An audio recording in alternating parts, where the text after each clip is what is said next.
You used ChatGPT at work last week. Maybe you use it to write an email, summarize a report, or draft a presentation. And somewhere between the second and third prompt, a thought crept in that you couldn't shake. This thing could do half my job. You minimized the tab, went back to your spreadsheet, and pretended you just didn't glimpse your own obsolescence. But that thought didn't go away, did it? Here's what's wild. You're not paranoid. You're actually late to the realization. Goldman Sachs estimated 300 million jobs globally will be disrupted by AI in the next decade. Not factory jobs, not the ones we always talk about. Your job. White collar, educated, quote unquote, safe careers. The ones your parents told you would always be in demand. And there's an economic debt spiral inside that number that almost nobody is talking about.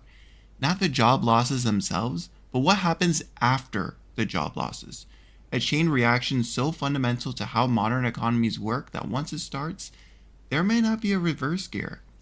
I'm not an economist. I'm just a guy who stares at charts too long and reads too many Federal Reserve papers on a Saturday night, which, yes, I'm aware is not normal. But I've been piecing together a picture over the last year that genuinely keeps me up at night. And I think if you're someone who wants to not just survive the next 20 years, but actually come out ahead, you need to understand what I'm actually about to walk you through. Because the people who see this coming are going to position themselves very differently from the people who don't.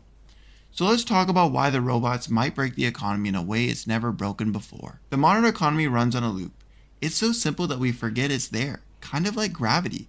Companies make products. They hire workers to make those products. Workers earn wages. Workers spend those wages buying products. Companies earn revenue. They hire more workers. Round and round it goes.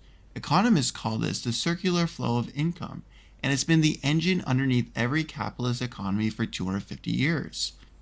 Now here's where it gets uncomfortable. What happens when you remove the workers from that loop? A company replaces its worker service team with AI chatbots. Great. Costs drop 40%. Shareholders are thrilled. The stock ticks up. But those 15 people who lost their jobs, they stopped buying coffee on the way to work. They canceled their streaming subscriptions. They put off buying a new car. They eat out less. And the coffee shop, the streaming service, the car dealership, and the restaurant all see revenue dip just a little. Now multiply that by 300 million. You start to see the problem. It's not a labor crisis. It's a demand crisis. And demand is the one thing that actually makes an economy go. Most people think automation is a labor problem. People will lose jobs, but they'll find new ones. And historically, that's been true. This is where someone always brings up the Industrial Revolution. And honestly, it's a fair point. In 1800, 90% of Americans worked in agriculture. By 1900, it was under 40%. By 2000, under 2%. And the economy didn't collapse. It exploded. All those displaced farm workers became factory workers, then office workers, then knowledge workers. The economy adapted. New industries emerged. Everyone got richer. So why can't that just happen again? Here's a difference that changes everything.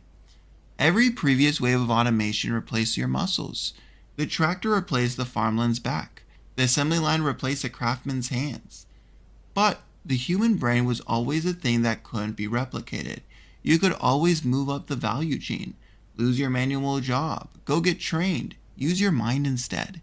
AI replaces your mind. For the first time in human history, the thing we're automating isn't physical labor, it's cognitive labor. Writing, analyzing, coding, diagnosing, designing, strategizing. The entire stack of just go learn new skills that we've relied on for 2 centuries is being automated simultaneously. And this is where the quote-unquote lump of labor fallacy debate gets really interesting.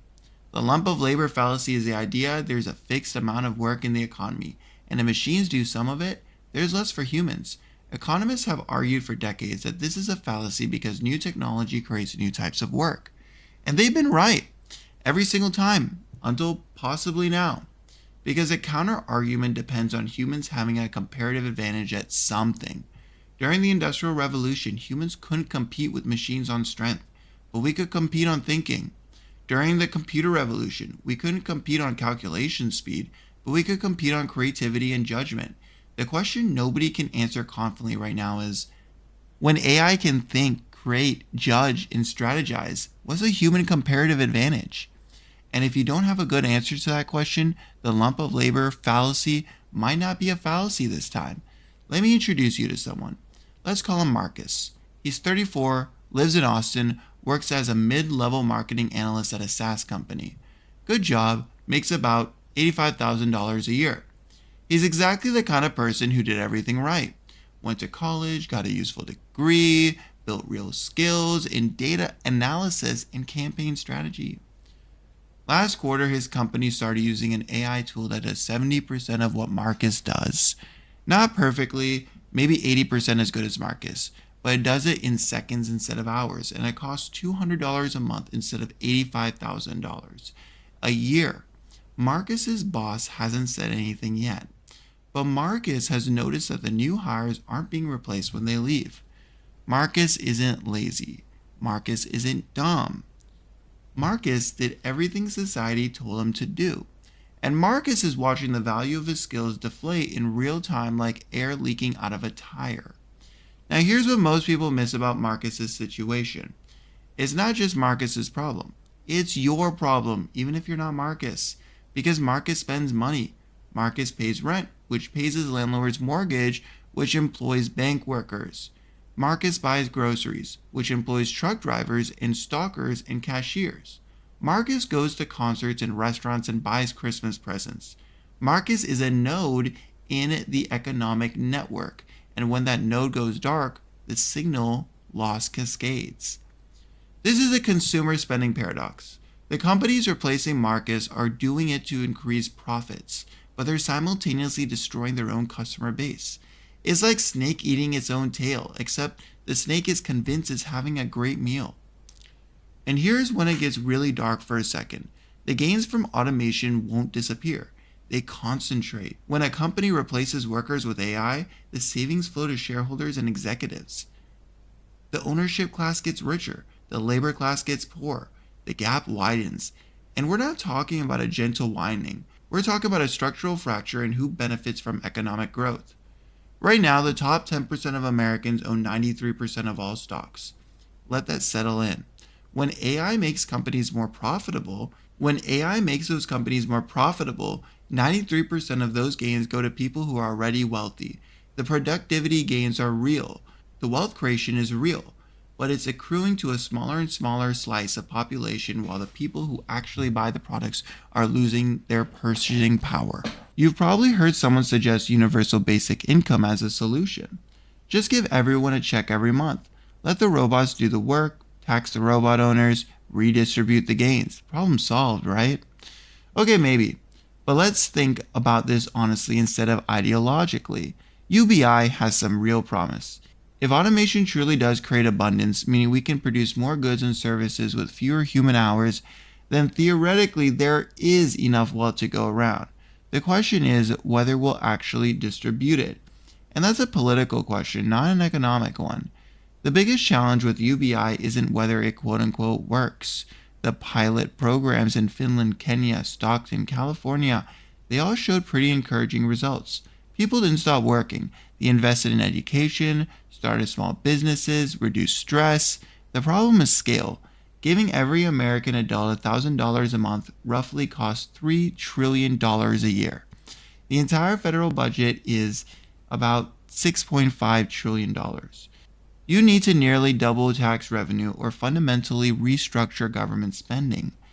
Not impossible, but politically in this environment, and there's a deeper question I think about a lot.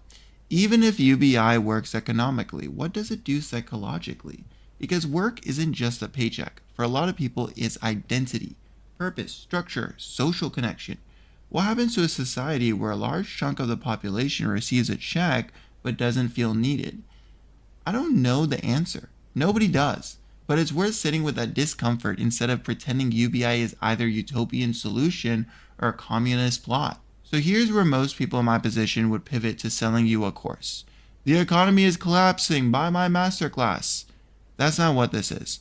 But I do think there's a genuine strategic question worth taking seriously. If this transition is coming, and the data strongly suggests it is, how do you position yourself on the right side of it? Let's call her Priya. She's 28, works in product design, smart, ambitious, a little anxious about all this, which is a correct emotional response. Priya made a decision about a year ago that I think is quietly brilliant. She didn't panic and go to medical school. She didn't pretend AI didn't exist. She did two things.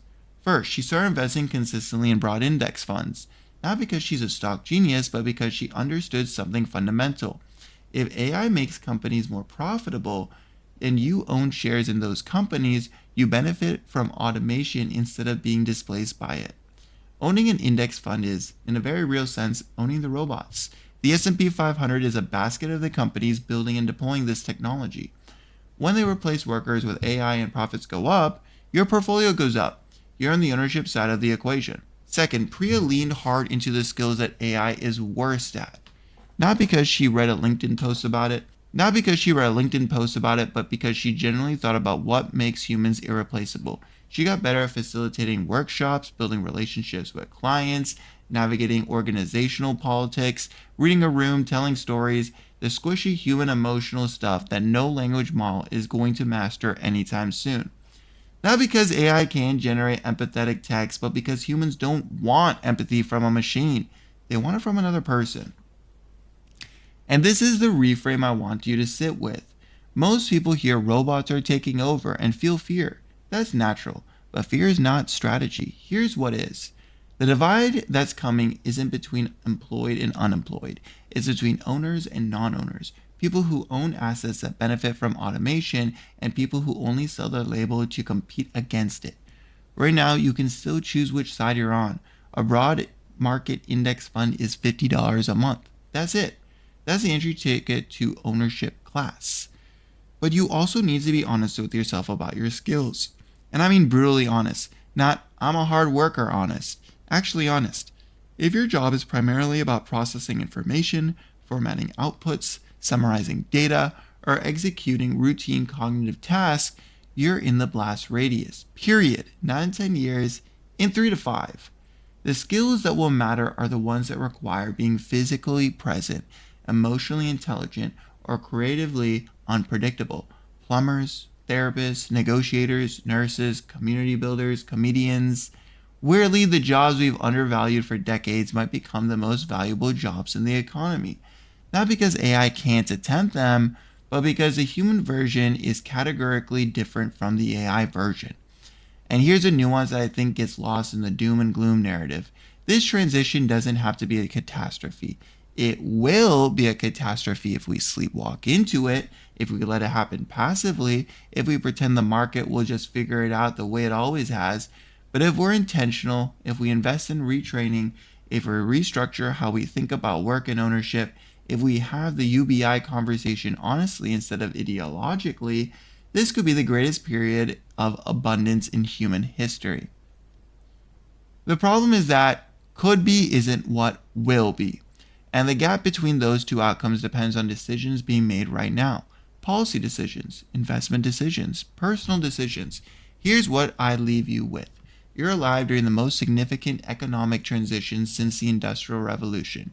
That's not hyperbole. That's just the math. And unlike every previous transition, this one is moving faster than human institutions can adapt. Governments are still debating social media regulation. They're not ready for this. So you have a choice. You can watch this unfold from the labor side of the equation, hoping your job is one of the lucky ones, hoping the government figures out UBI in time, hoping that new jobs magically appear that AI can't do. That's a lot of hoping. Or you can start positioning yourself now. Own the assets, build the skills, understand the system well enough to navigate it instead of being swept along by it. Not because you're smarter than everyone else, but because you're paying attention while most people are still minimizing the ChatGPT tab and pretending they didn't see what they saw. The economy as we know it is going to change. The only question is whether you'll be the one riding the wave or the one getting pulled by under it. And if you found this useful, if this is the kind of thing that makes you think differently about your money, your career, your future, subscribe. Not because I need the numbers, because the people who voluntarily seek out this information, who'd rather understand the system than ignore it, those are the people I want to keep on talking to. You're already thinking about this stuff.